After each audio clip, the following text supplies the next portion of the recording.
Now, let me give you an example of how our proposal will work when it becomes law in the United States.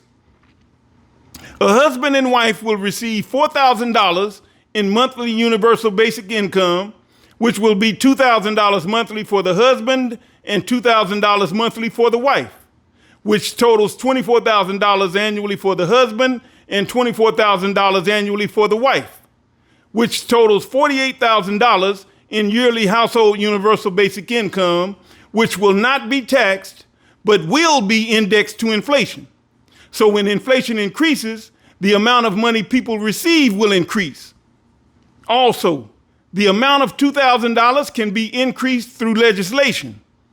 And as the Federal Reserve Act states, there is currently no expiration date or repeal date for the Federal Reserve. There will be no expiration date or repeal date for the universal basic income that will be tied directly to the Federal Reserve System. People throughout the United States are struggling financially, and $2,000 per month in universal basic income will help them and will be an excellent move in the positive direction concerning ending poverty in the United States of America.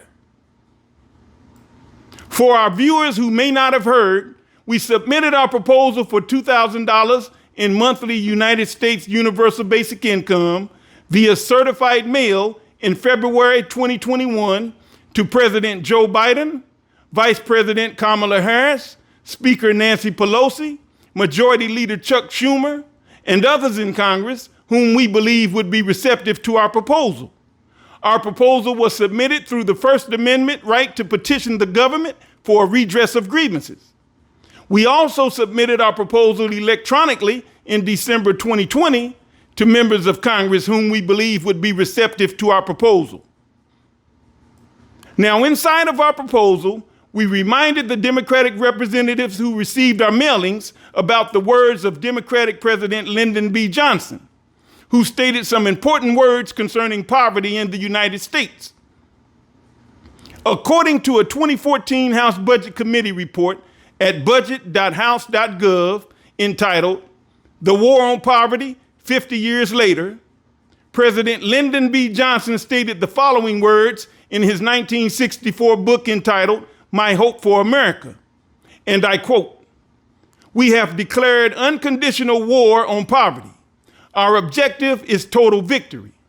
I believe that 30 years from now, Americans will look back upon these 1960s as the time of the Great American Breakthrough toward the victory of prosperity over poverty."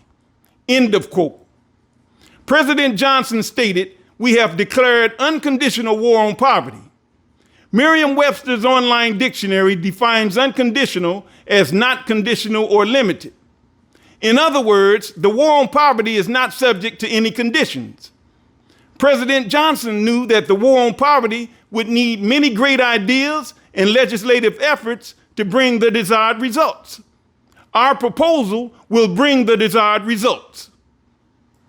According to the House Budget Committee website at budget.house.gov, President Lyndon B. Johnson stated the following words in his 1964 State of the Union address, and I quote, "Our aim is not only to relieve the symptom of poverty, but to cure it, and above all, to prevent it.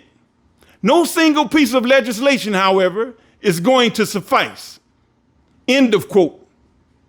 President Johnson's statement in and of itself proved that the war on poverty was going to be one in which other pieces of legislation would be necessary to relieve, cure, and prevent poverty.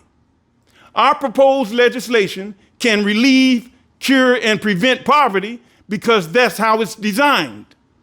Not only can our proposed legislation end poverty in the United States, it can end the United States national debt when they use our proposed funding mechanism to pay off the national debt. As stated earlier, we propose utilizing the Federal Reserve System to fund United States universal basic income because of the fact that the Federal Reserve System has been creating money out of thin air to add liquidity to the banking system and/or lend money to the United States federal government to cover the deficit in the form of an operating cash loan. So the Federal Reserve System can be utilized to fund universal basic income. Let's look at some historical data along with other information to prove our point.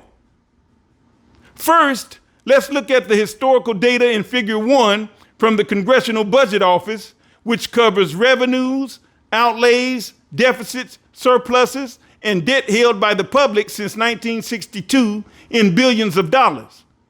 We'll start with the year 1971, which was the year the Nixon administration suspended the gold standard.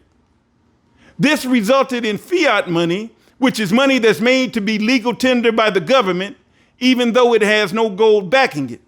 Or in other words, money created out of thin air.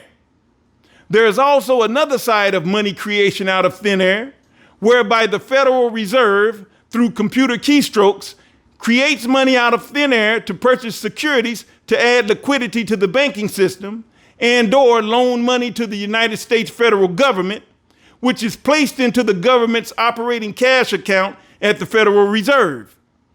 Money is loaned to the United States federal government by the Federal Reserve to cover the deficit.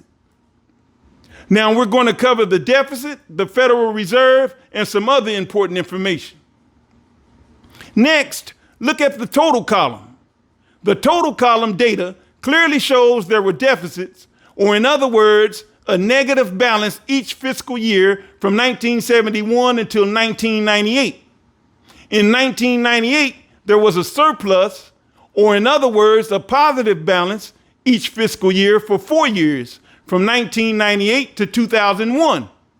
From 2002 until 2020, there were deficits, or in other words, a negative balance each fiscal year. Out of 49 years, the United States federal government operated 45 fiscal years at a deficit, or in other words, a negative balance for 45 fiscal years.